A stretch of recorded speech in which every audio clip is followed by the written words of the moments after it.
Good morning बच्चों। आज हम लोग पढ़ेंगे नया पाठ 8 ऊष्मा का संचरण। क्या बोला है? हमने देखा है कि लोहे की एक छड़ के एक सिरे को हम गर्म करेंगे तो उसका दूसरा सिरा भी गर्म हो जाता है। वैसे ही जैसे कि एक बीकर में पानी लेकर हम उसे नीचे से गर्म करेंगे तो उसका पूरा पानी गर्म हो जाएगा।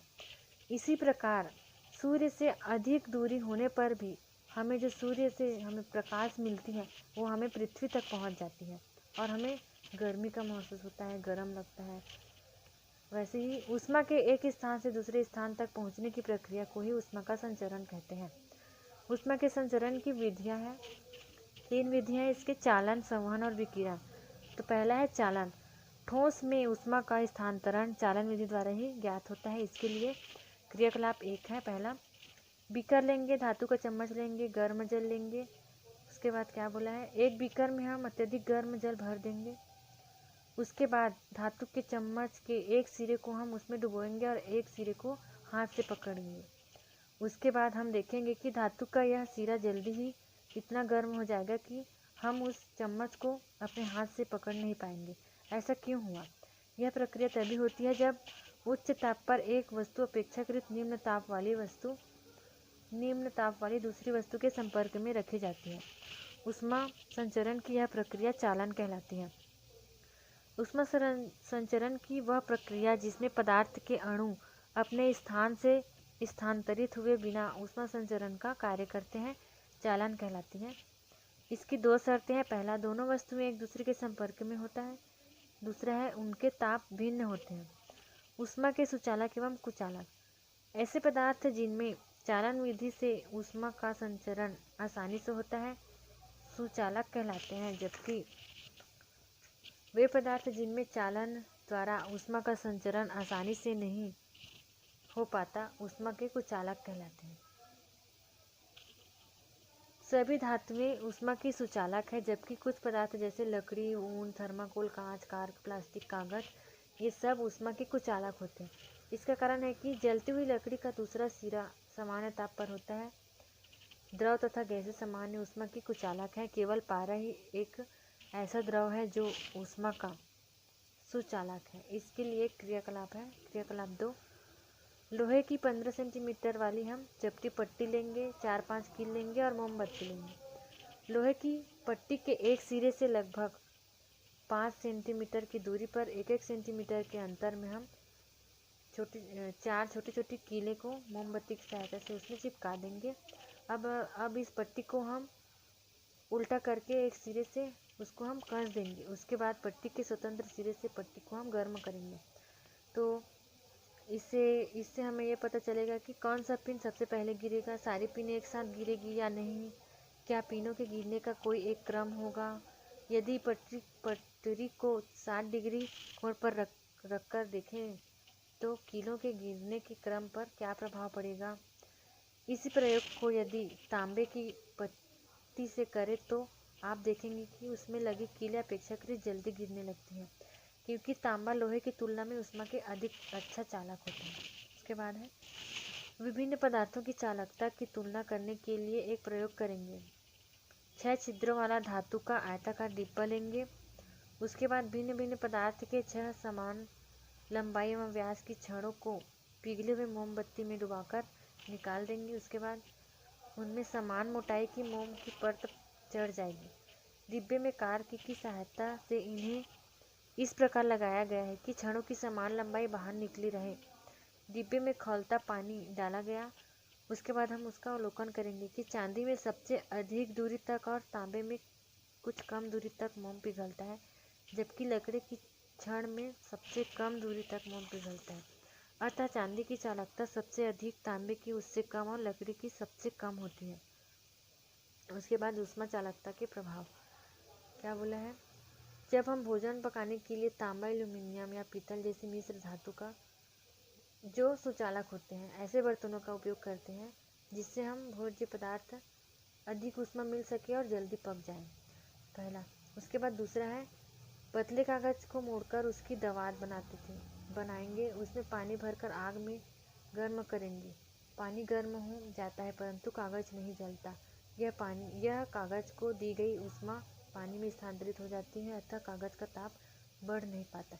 जैसे आप लोग प्रैक्टिकल कर सकते हैं, जो पानी पीने का डिस्पोजल आता है ना, उसमें आप लोग पानी को भर कर उसको हम लोग आग में रखेंगे तो वो डिस्पोजल नहीं जलता है और पानी गर्म हो जाता है।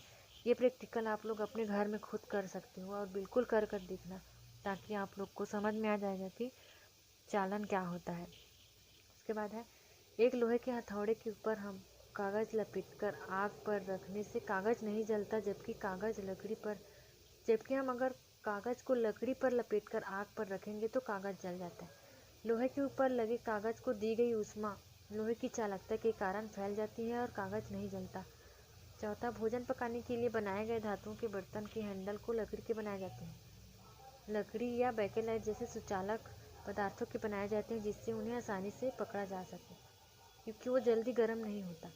बर्फ़ की सीली को पिघलाने से बचाने के लिए हम उसे बोरे या धान के भूसे से ढक देते हैं।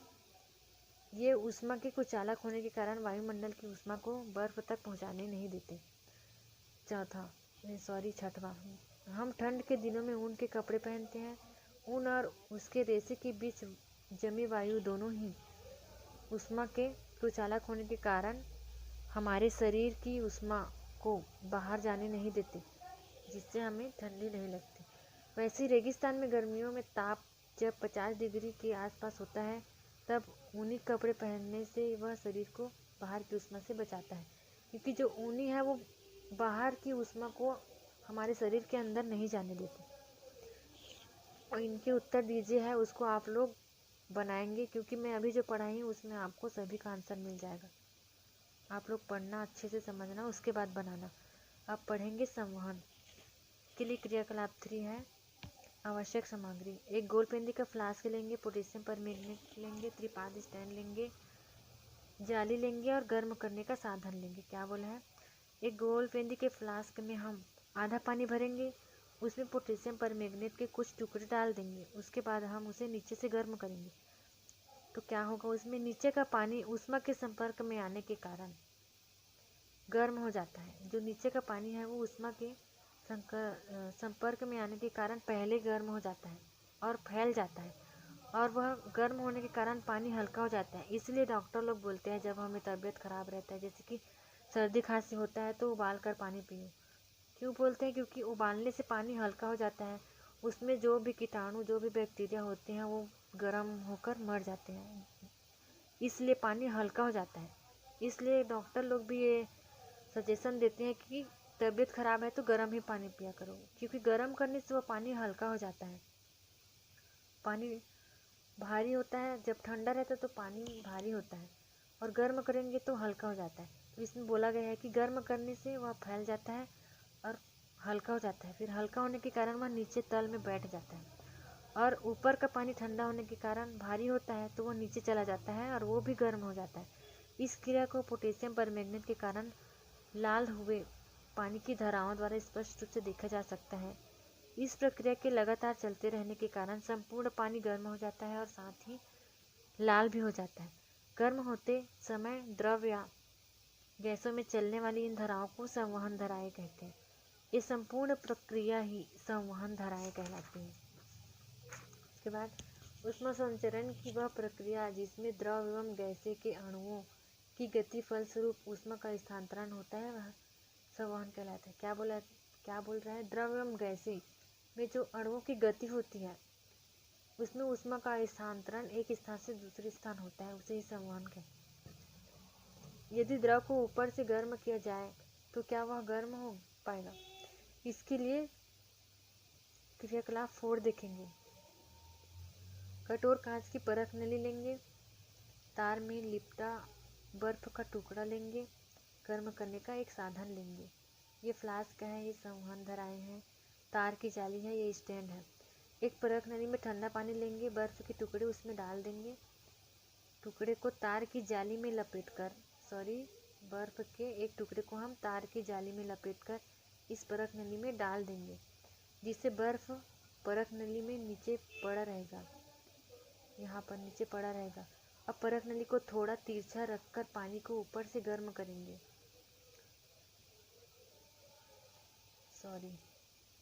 ये डायग्राम वो पिछला वाला का था, ये क्रियाकलाप 4 का ये है। क्या बोला, एक परख नली में ठंडा पानी लेंगे, बर्फ़ के टुकड़े इसमें डाल देंगे, सब तार की जाली में लपेट कर डाल देंगे इस परख नली में। उसके बाद जिससे बर्फ़ परख नली में नीचे पड़ा रहेगा, अब परख नली को थोड़ा तिरछा करके रखकर पानी को ऊपर से गर्म करेंगे, यहाँ से गर्म करेंगे। तो हम देखेंगे कि परख नली में ऊपर का पानी गर्म होकर खौलने लगता है, जबकि नीचे का बड़ा बर्फ़ नहीं पिघलता। यहाँ पर यह क्वेश्चन उठता है, यह प्रश्न उठता है कि चालन की प्रक्रिया द्वारा पानी नीचे तक गर्म क्यों नहीं हुआ। कारण स्पष्ट है कि ऊष्मा का कुचालक होने के कारण पानी में से होते हुए बर्फ तक ऊष्मा का संचरण नहीं हुआ। दैनिक जीवन में हम देखेंगे कि संवहन धाराएं क्या है। पहला, घरों और कारखानों में धुआं व गर्म हवा हल्की होकर ऊपर उड़ती है और चिमनियों से बाहर निकलती है। कारखानों में तथा शुद्ध और ठंडी हवा नीचे के दरवाजों और खिड़कियों में प्रवेश करती है, जिससे वहाँ कार्यरत लोग स्वच्छ वायु श्वास द्वारा ग्रहण कर सकें। दूसरा, रेफ्रिजरेटर में सबसे ठंडा हिस्सा फ्रीजर ऊपर रखा जाता है, जिससे उसके संपर्क की ठंडी एवं भारी हवा नीचे आ जाए एवं नीचे की अपेक्षाकृत गर्म हवा ऊपर जा सके। ये संवहन धाराएं रेफ्रिजरेटर के अंदर की हवा को ठंडा बनाए रखती है। तीसरा है, गर्म हवा हल्की होने के कारण बंद कमरे में ऊपर उठती है।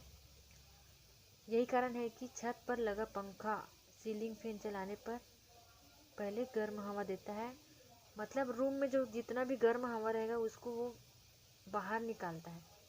उसके बाद जब वो गर्म हवा बाहर निकल जाता है, उसके बाद जो बाहर का जो हवा रहता है उसको अंदर लाता है। वही बोला है इसमें।